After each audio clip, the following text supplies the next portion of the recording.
A regulatory dispute in Brussels has erupted into a geopolitical showdown after Elon Musk demanded the abolition of the EU, turning a digital compliance case into a dramatic clash between a billionaire and an entire political bloc.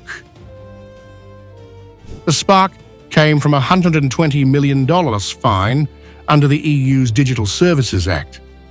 Though the penalty legally targets X, Musk insists the EU fined him personally, calling the move insane. His framing, one man versus a continent, sent shockwaves across global political circles. Today, the Commission has issued a fine of €120 million to X for breaching the Digital Services Act. This is the first ever fine under the DSA. X has indeed breached its transparency obligation under the DSA. This includes X's blue check mark. It deceives users. Anyone can pay to obtain the verified status, and X does not meaningfully verify who is behind it. It also includes X advertising repository, which does not work properly, and X doesn't provide effective data access for researchers.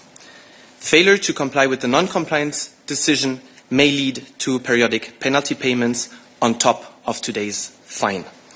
At the same time, we have adopted today and accepted TikTok's commitments to make its own advertising repository work. What does this show? Our objective is not a fine. If you engage constructively with the Commission, we settle cases. If you do not, we take action.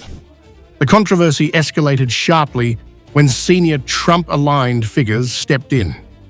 Marco Rubio, J.D. Vance, and former Ambassador Christopher Landau accused the EU of being anti-free speech, anti-American, and undemocratic, turning a tech dispute into a transatlantic power struggle.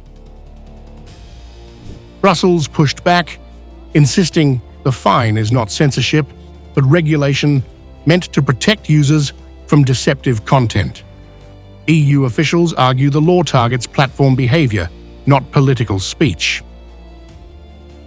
Fueling the fire, Dutch politician Geert Wilders echoed Musk's attack from within Europe, calling the EU totalitarian and saying it should be abolished, giving Musk's criticism internal political backing. The competing narratives, Washington accusing Brussels of censorship and the EU defending digital safety, have turned the affair into a global flashpoint between free speech absolutism and tightening digital oversight. With the X penalty becoming the first major test of the Digital Services Act, the stakes now stretch across legal, market, and diplomatic fronts. What began as a fine has morphed into a defining battle over the future of online speech and the balance of power between Silicon Valley and European regulators.